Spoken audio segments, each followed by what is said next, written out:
Hi everyone. तो ये आज वीकली क्लोजिंग होने वाली है। सेंसेक्स की 28 नवंबर आज है और वीकली कैंडल आप देख सकते हैं और हम इसमें बात करेंगे मंडे मार्केट के लिए।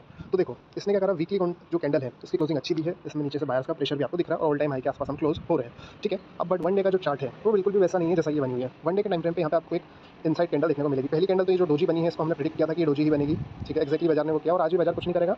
इस बात को भी मैंने वीडियो में आपको पहले बता चुका हूँ, ठीक है। अब हम क्या कर सकते हैं, हमें वो समझने की ज़रूरत है। देखो यहाँ पे पहले मार्केट की साइकोलॉजी समझो। इसने पहले यहाँ पे सबको इन्वाइट किया और बैठा दिया, इंडिसाइसिव मूव दिया। आज भी इसने इंडिसाइसिव कैंडल बनाई जो कि एक इनसाइड कैंडल बनी हुई है। अभी मैं बोलता हूँ कि इस कैंडल जो कि आज यह इनसाइड कैंडल बनी है, इस कैंडल के अंदर आप एक रेंज मार्क कर दें, ठीक है। ये आपने रेंज मार्क कर दी। अब इंट्राडे बेसिस पे यदि मंडे के दिन आपको ये लेवल क्रॉस होता हुआ दिखता है 85,975, तो आपका फर्स्ट टारगेट जो अपसाइड में निकल के आ सकता है वो बिल्कुल निकल सकता है 86,56 के आसपास, मतलब 86,050 के आसपास तक आपका पहला इंट्राडे बेसिस पे, मतलब एकदम होता है ना स्कैल्पिंग ट्रेड, वैसा आप ले सकते हैं। ये जस्ट अभी स्कैल्पिंग का व्यू बता रहा हूँ मैं आपको। और डाउन साइड में यदि ये 85,579 को तोड़ता है तो फिर आपका छोटा सा स्कैल्पिंग एक यहाँ पे भी हो सकता है 85,469, ठीक है। ये जस्ट एक स्कैल्पिंग व्यू मैंने बताया, लेकिन मेजर ट्रेंड कब कंफर्म होगा? मेजर ट्रेंड की अगर मैं बात करूँ तो मेजर ट्रेंड आपका एक ही कंडीशन में कंफर्म होगा, जब ये बाजार आपको एक प्रॉपर कैंडल बोल रहा हूँ मैं क्लोजिंग बेसिस पे, जब वो इस तरह से यहाँ पे क्लोज कर दे, ठीक है।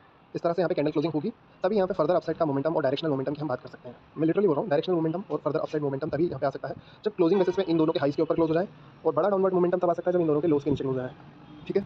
और जितनी बड़ी ये रेंज है, देखो इसका टारगेट भी कैसे निकालते हैं वो भी मैं सिखा देता हूँ। बाजार में जो मोमेंटम आएगा वो कितना बड़ा आएगा वो भी मैं बता दूँ, जब भी इनके हाई और लो ब्रेक होंगे। तो ये कैंडल का आप हाई से लो मार्क करो, ठीक है, और इसको उठा के ऊपर प्रोजेक्ट कर दो। तो जब भी बाजार यहाँ से निकलेगा तो 86,650, और अगर नीचे की तरफ निकलता है तो भाई आप मान के चलो पोजीशनल टारगेट जो आपको मिलेंगे वो 85,000 और 84,900 के आसपास के मिल सकते हैं। ये बिल्कुल जेन्युइन मैं आपको बात बता रहा हूँ, और इस वीडियो में मैंने जो भी बताया एजुकेशन के पर्पस से बताया, बाइसेल का कोई भी रिकमेंडेशन मैंने इसमें नहीं दिया है, ठीक है। अब बात कर लेते हैं निफ्टी के बारे में।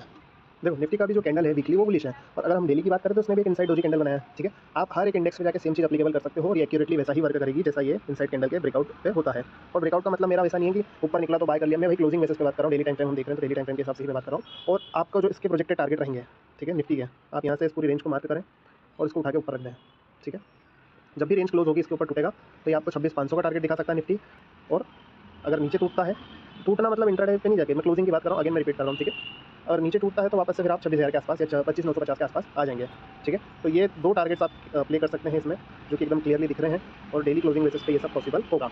अब इस कैंडल का जो आज हाई लगा है, इसके ऊपर बाजार निकलता है 26,280 के ऊपर, तो फिर आपको इंट्राडे में छोटा मोटा वो 26,350 320 ये दिखा सकता है।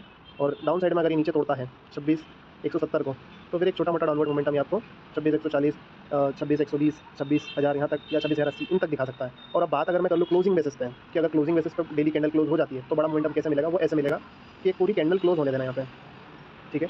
जब इस तरह की कोई कैंडल क्लोज हो जाएगी तब आप बड़ा मोमेंटम एक्सपेक्ट कर सकते हैं।